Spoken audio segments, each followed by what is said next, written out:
If you've ever wanted to start a DBD commentary channel but wasn't sure where to start, well, here's a tip from your favorite small DBD commentary YouTuber, aka me. Step 1. Find yourself a larger DBD streamer. Doesn't have to be massive, you don't need an Otsdarva or Spooky Loots or anything like that. Someone with like 60 to 100 viewers will do. Step 2. Sit in their stream for at least an hour or two and listen. Somewhere, at some point in time, someone will come in and ask the streamer their thoughts on something. Step 3. Pretend like you're important enough to be asked a question like that and write out a script answering the question. The one thing you never want to do is let your nearly 3,000 subscribers know that's what you did, so they think you're smart and creative enough to think of the topic yourself. Wait, I think I missed a step. Licensed content is one of the pillars of Dead as a Doornail. I doubt the game would have made it this far in the past 7 years without them, to be honest. Myers, Freddy, Leatherface, Sadako, Ghostface, Demogorgon, Pyramid Head, Amanda, Wesker, Nemesis, and recently Xenomorph all have made their place in the DBD killer roster, with even more survivors from various franchises and right down to Nicolas Cage himself making it in. It's like an all-star lineup for some big charity event. It's impossible to not watch because there's bound to be something for you. But recently I was sitting in either Whispers, Uncle Stan Banana, or Lilith Omen's stream.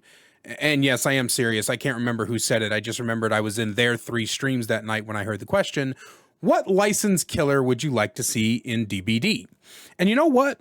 That's a common question. Every few posts on the Reddit, in comment sections, and Twitch chats, the idea of who you want to see in Down Baby Down is one of the most common questions asked. I myself have wanted to make a video for a while on my top picks, but I also want to make that video come with actual concepts so I can give you guys substance in a quality video. I don't want to just be like, okay, here's my 3 minutes of my top 5. Thank you. Be sure to subscribe, buy my merch. See you in the next one. But no, seriously, you should buy my merch. I just released a new design in time for winter cuddle season and Obsessed With You sweatshirt and hoodie. The design is completely original, and if you use code BIRDMOMMY at checkout before October 1st, you get 10% off your full purchase order.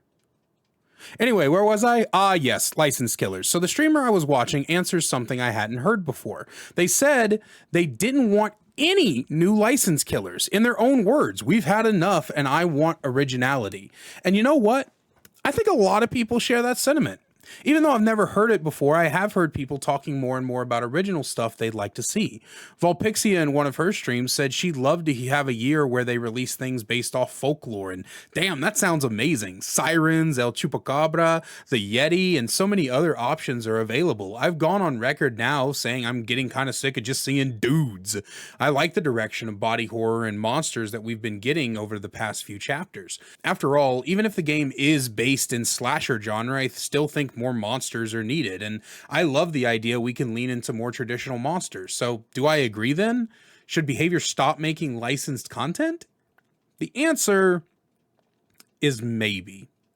I know that sounds like a cop-out, but you see, I think the situation calls for far more nuance and context than a simple yes or no. Let's look at the benefits and downsides of having licensed content. As I said before, licensed content is one of the pillars of Dorothy. Come home, Dorothy! And the game would certainly not be in the state it is without them. License brings new players, brings back returning players. They catch the eye of the current players and get people excited. Hell, the fact I'm both making this video and am planning a video about the licenses I want to see should be proof enough about how much impact licenses have. I have made video discussing the possibility of Jeepers Creepers and talked at length on my Twitch channel about the possibility of others that have been brought up. But it's not all bloody rainbows and corpse-grown daffodils over here. Licenses are also volatile. The power of the license is all on the owner. It's the reason we no longer have Stranger Things, why the Pinhead NFT bullshit happened, why Freddy and Quentin don't have any fucking cosmetics. The license holder has the power to make decisions about what the license can do and how long it can stay at the game. And I don't know if you know this, but basically like 99.9999999% of license holders are not fucking game developers. Most of them are greedy ass CEOs that nobody wants to have any sort of fucking interaction with, and they are so far disconnected from reality that they make stupid ass decisions whenever they are trying to let Behavior know what's going on. It's scary shit, man, and Behavior knows it. I don't know if Behavior has ever found a way to make sure we don't have another Stranger Things fiasco, but if they haven't, then when will we as a community get excited for something only for it to be taken away again? We had a big Bubba scare earlier this year where a lot of people thought that Leatherface was going to be leaving the game. Turns out that was a fake leak to catch who had ever been leaking content, but it was still possible. For a lot of people, it still seemed like that was going to happen. And we all sat back and was like, shit, not another Stranger Things, man. We can't do this again. Me, myself, I started playing after Demogorgon left. And as a content creator, somebody who not only does commentary content, but also does opinions on builds and things like that, people constantly ask me what I think about the Demogorgon, because I never bring the Demogorgon up. But guys, I don't have the Demogorgon. I will never have the Demogorgon. I can't play them. I can't fucking try out builds on them. I can't do anything like that, all because of the fragileness of holding a license. And to be honest, original content for a couple years might just be what we need. Maybe instead of praying to behavior that they get strong contracts and get faithful adaptations of our favorite source material, we can have the whole host of new things for them. Folklore inspired stuff, monster movie inspired stuff. Imagine Dracula or Frankenstein. You might even imagine the Wolfman, and some sources say I already have. Wink, wink, nudge, nudge, hint, hint.